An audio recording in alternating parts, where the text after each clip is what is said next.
My name is Vrinda. My topic is fair trade cocoa. I thought that was a pretty interesting topic, and don't worry if you don't know what it is. You'll find out soon enough. This is my main inquiry question. I have to answer this to finish capstone. I'm going to answer it later in this talk. This is a question that most people ask me. Raise your hand if you don't know what fair trade is. Fair trade is a model that makes sure nobody gets exploited while making cocoa. That means that nobody gets taken advantage of. Some people get paid really low prices. They're child labor and, believe it or not, slaves. My topic is focusing mostly on cocoa fields, but you can have fair trade on other types of fields such as banana fields and coffee fields. What happens behind the Snicker bars you eat for a snack or the M&Ms that you hand out to your friends? It's basically the same stuff that I talked about earlier. There's really low prices, child labor, and slaves. The slaves are kept secret, and they would smuggle kids from Mali and force them to work in Ghana and Ivory Coast. Sometimes people die because of working in the cocoa field, because maybe they didn't have enough money and they couldn't buy enough food and they died of hunger, or maybe there was some sort of work accident. That's something to chew on while you munch on your Hershey bar.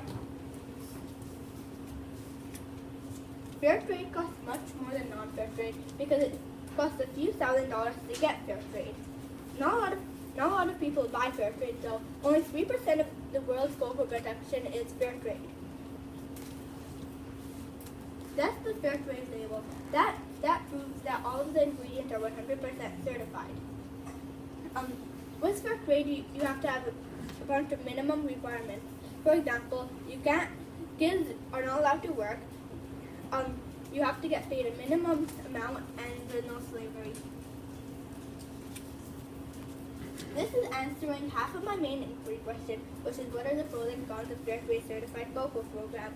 There are lots of pros to fair trade, and one that I think is really important is that there is no discrimination allowed.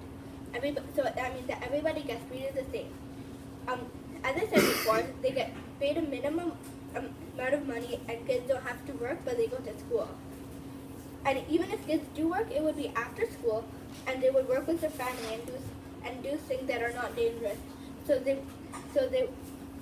while you're making cocoa, you have to cut the cocoa pod in half to get the insides out. Then the insides would be dried, and then you would get your cocoa beans. You wouldn't cut the cocoa pod in half because you have to use a sharp knife, which could be dangerous. There are lots of cons to fair trade, and it's all about money because it costs a lot of money to get fair trade. It costs a few $1,000s. You have to have somebody monitoring the field to make sure all the requirements are met, and that costs, and you have to pay that person a lot of money. Also you have to pay everybody a minimum amount, so it costs more to pay them a lot of money. So not a lot of people want to buy expensive chocolate. All of these chocolates don't have fair trade. You might notice that all of these are famous types of chocolate. The reason I think that that these companies don't want fair trade because they